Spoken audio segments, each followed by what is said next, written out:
Le mercato de la semaine et peut-être même de l'année, Olivier Mine quitte France 2 après plus de 35 ans sur la chaîne.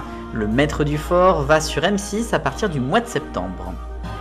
Nous sommes le dimanche 4 mai 2025 et que la force soit avec vous. Bonjour, voici le TV 168.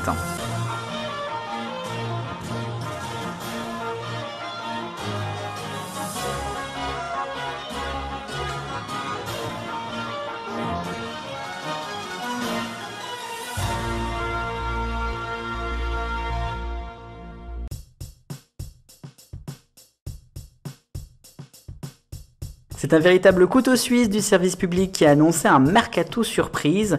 Olivier Mine quitte France 2 après 35 ans de bons et loyaux services pour M6 à la rentrée prochaine. C'est une annonce qui a fait grand bruit dans le PAF et évidemment, on va beaucoup avoir de spéculations dans les mois à venir.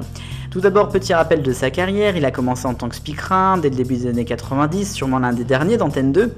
Ensuite sur France 2, on l'a vu dans Matin Bonheur et dès les années 2000, c'est vers les jeux qu'il s'est tourné. Maître de mots de Pyramide avant d'en devenir l'animateur quelques années plus tard, La Cible, Joker, Le Club des Invincibles ou encore Tout le monde a son mot à dire, une quotidienne depuis 8 ans qui pourrait donc être en suspens suite à ce départ.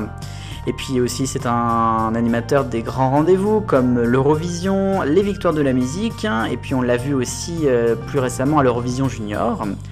Olivier Mine, c'est évidemment surtout le maître du fort Boyard, bien sûr, depuis 2003, 23e saison qu'il devrait donc tourner dans les jours à venir.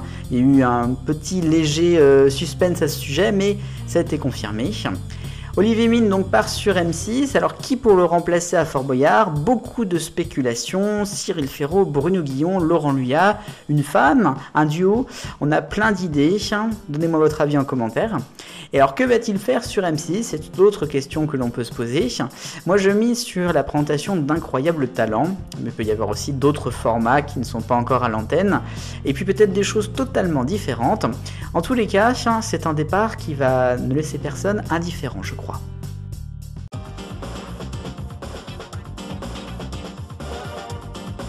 Et c'est justement la question 168. Mais d'abord, je vous réponds bien sûr à celle de la semaine dernière. Pour ou contre le changement de jour en pleine saison pour une émission?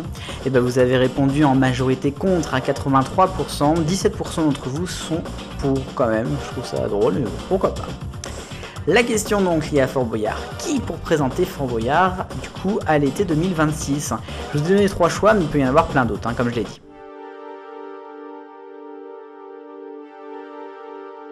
Le focus sur le feuilleton de la présidence de France Télévisions, la deadline se rapproche. Alors on a eu de l'Arcom cette semaine la confirmation des candidats, il y en a 4 qui ont été retenus. Vous verrez que Serge Simenon n'y est pas, il n'a pas du tout été gardé pour cette année, peut-être en 2030. Delphine Ernotte bien sûr est candidate, elle sera d'ailleurs auditionnée la première ce lundi dans une semaine. Il y a également donc Frédéric Dumas, dont je vous avais présenté la personnalité il y a quelques jours. 2 autres noms sont également ressortis. On retrouve Irène Grenet, qui a notamment travaillé à France Télévisions Publicité. Et puis il y a aussi Jean-Philippe Lefebvre, qui lui s'est occupé longuement de Public Sénat. Alors, bon, il y a peu de suspense à mon sens, mais quand même, ces auditions seront intéressantes. Une première partie sera en différé disponible sur le site de l'Arcom. Après, il y a une autre partie qui sera à huis clos et dont on n'aura jamais d'informations. Il y aura des délibérations ensuite et donc un choix au plus tard, au 22 mai. J'ai hâte de voir ça quand même.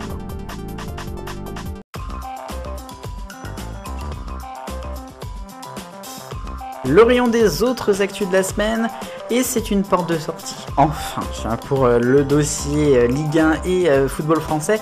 DAZN c'est fini, ou presque, puisque une chaîne 100% Ligue 1 devrait être créée pour la saison prochaine par la Ligue. Une chaîne donc que DAZN pourrait investir à hauteur de 100 millions d'euros, on parle, puisque je rappelle que là ils vont casser leur contrat. Canal+ est également intéressé, mais sous grosses conditions, bien évidemment. L'actualité de W9 maintenant avec le nouveau TPMP dont on connaît toujours pas le nom. On en sait un tout petit peu plus sur le cadre de cette émission. Il devrait y avoir moins de chroniqueurs qu'avant et en tout cas moins d'historiques, un petit peu plus de nouveaux visages. Une émission qui sera, comme on l'avait déjà précisé, apolitique et sans conflit.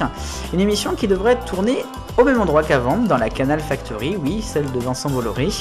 A noter que l'émission de Fun Radio devrait être aussi délocalisée à cet endroit. L'actualité d'ITV maintenant, le groupe britannique est donc à vendre et on a un acteur français qui serait très intéressé notamment par la partie production, par les studios. Banijay serait très intéressé, c'est une information de Financial Times. Une vente donc qui pourrait être très intéressante puisqu'on aurait la partie production prise par Banijay et peut-être la partie diffusion, s'il y a une partie diffusion par TF1, on en avait déjà parlé, et après peut-être une longue fusion entre tout cela. BFM TV maintenant avec des nouvelles de Nicolas Poincaré, l'ancien présentateur notamment de compléments d'enquête, il était aussi dans les tout débuts de C'est à vous. Eh bien il va rejoindre la saison prochaine BFM TV pour l'émission Ligne Rouge qui est diffusée en prime time, parfois le lundi, parfois en fin de semaine. On verra bien s'il y a d'autres mercatos du côté de BFM TV qui a du mal à trouver des visages qui restent depuis quelques mois maintenant. Et enfin de ce rayon, on va parler bien de TNT. Le grand jour arrive dans un tout petit peu plus d'un mois, ce sera le jour le plus important de l'année. Et des nouvelles aujourd'hui de Paris Première, ça va faire plaisir à certains.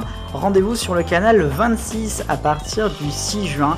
Oui, Paris Première sera juste après Chérie 25, toujours en payante avec des plages en clair élargies. A noter qu'en parlant de payante, l'Arcom a lancé une consultation publique, comme le veut la tradition, pour relancer donc les canaux premium.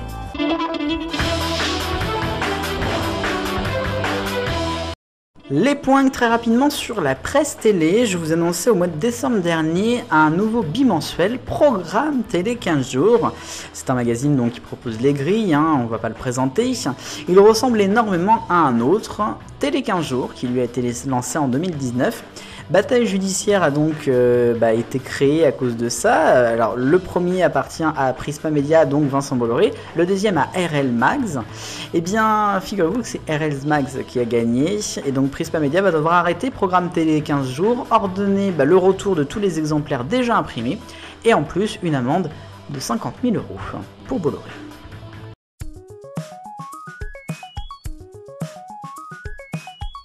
L'arc-en-ciel des audiences maintenant et le rouge pour le Big Deal comme d'habitude, et là c'est une baisse plus marquée que les semaines précédentes, forcément aidée aussi avec le beau temps.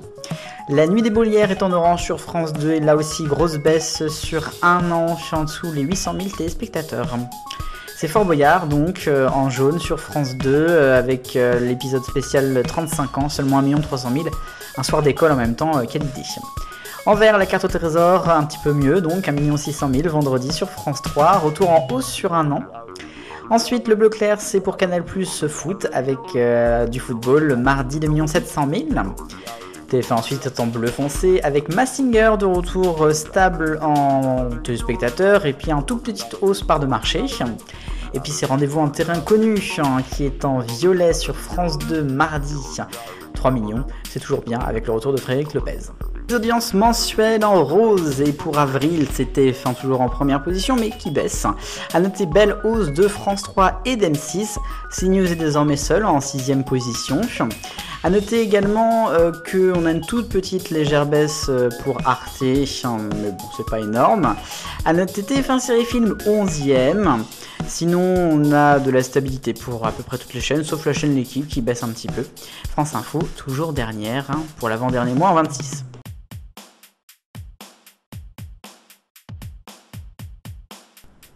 Et enfin, je vais revenir sur Fort Boyard, évidemment c'est la une de STV 168, mais c'est aussi la dernière chronique puisque une boutique officielle va sans doute voir le jour et qui sera disponible dans 41 jours maintenant, puisque donc on est le 4 mai, à peu près mi-juin, une boutique donc avec sans doute plein de goodies autour du Perfora notamment, affaire à suivre.